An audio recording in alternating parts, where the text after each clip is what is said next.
Good morning, friends. Good afternoon, whenever you're watching this. We're going to do our decodable lesson today. We're going to start with our learning target poem. Think of the thing you desire to learn.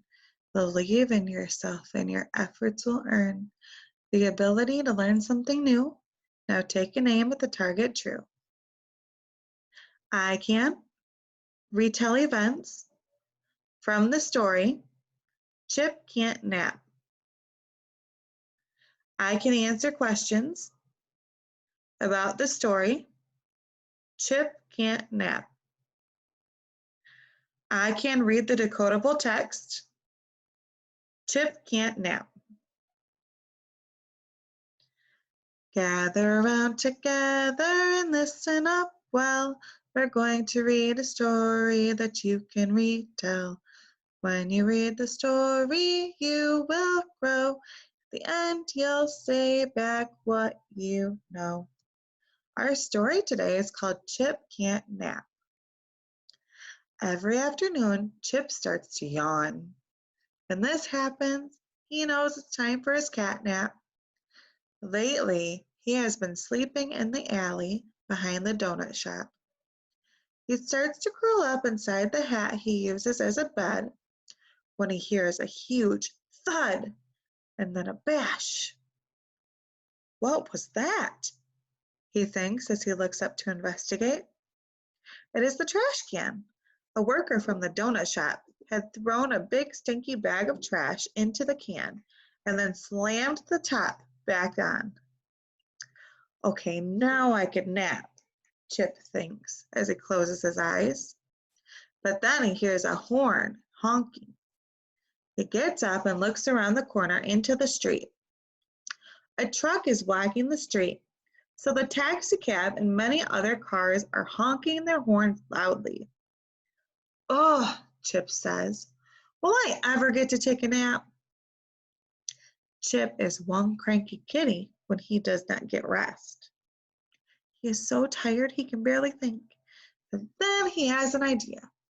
Sometimes the window of the donut shop delivery van is open. Maybe he can slip in and nap in the comfy back seat. He walks over to the van, but is disappointed to see that all the windows are tightly shut. Will I ever get some peace and quiet so I can take my nap today? Chip thinks. He is getting more cranky. Then he has one more idea. Pat's house. There is a little girl in the neighborhood named Patricia, Pat for short. She lives with her brother James and their grandma. Pat sometimes leaves scraps of food out on the porch for Chip. If he goes over there, maybe he can get a nap and get a snack too. Chip hurries over to Pat's house and quickly curls up in their small front yard. When he wakes up, there is a bowl of milk waiting for him on the front steps. Chip licks up every last drop of milk. He is not a cranky kitty anymore. Now he's a happy kitty. Okay, we're going to do some questions now and talk about our story. Where does Chip try to nap first? So where was Chip first when he tried to nap? Good, he was in the alley behind the donut shop.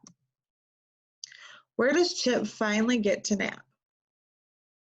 So now think about the end of the story. Where did Chip end up napping? Good, at Pat's house. What does the author mean by the phrase, Chip is one cranky kitty when he does not get rest? What does it mean if somebody's cranky? Are they happy? Or are they mad? Yeah, you're right. Chip is mad. He's angry when he can't rest. What is an alley? In the story, they said that Chip is in an alley taking a nap. I actually have a picture here for you. An alley is a little space that goes between two buildings. It's kind of like a road. Sometimes cars can fit back there, sometimes they can't. You find them a lot in big cities where there's a lot of buildings close together. Or even in Muskegon, if you go to downtown Muskegon, by the Hackley Library or by the By the Heckley Park, you could see some alleys down there. So an alley is where Chip was sleeping. All right, our last question. How does Chip change from the beginning to the end of the story? Think about Chip at the beginning of the story. How was he feeling? What was he wanting to do? Good. Chip was cranky and tired at the beginning of the story. You're right. Now, think about Chip at the end of the story. It says, when he wakes up, there's a bowl of milk waiting for him on the front steps. Chip licks up every last drop of milk. He's not a cranky kitty anymore. Now he is a happy kitty. Good. So at the beginning of the story, Chip was cranky and tired. At the end of the story, he is happy and awake. Now we'll read a story with letters that we know. Get your finger ready to follow the flow.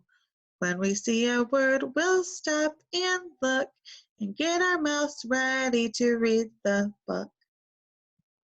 Here's our book for today. Our book is called Chip Can't Nap.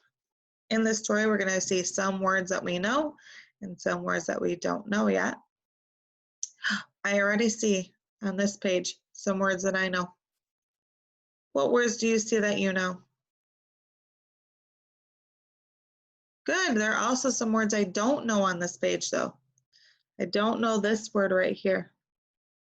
I see SH at the beginning of this word. What does SH say? Shh. Good. Let's sound out this word. Shh.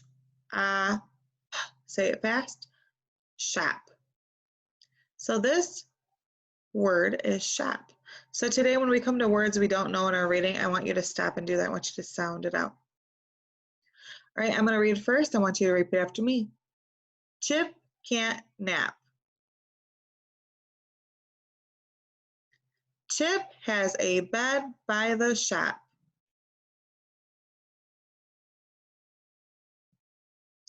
Thud, bash. The cab will not hush. Chip cannot nap.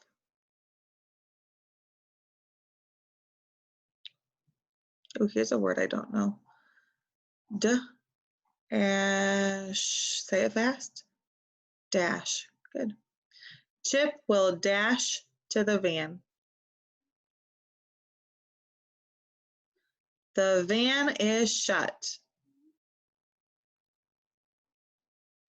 Will Chip get a nap? Great job. You're welcome to go back and rewind this tape to read the book again if you want to. When we see a word that we don't know, how can we figure out the unknown word? What strategy did we use today to figure out that word that we didn't know? Good, we sounded it out. Say the sounds and then blend them together and say them fast. How will that help us when reading and writing?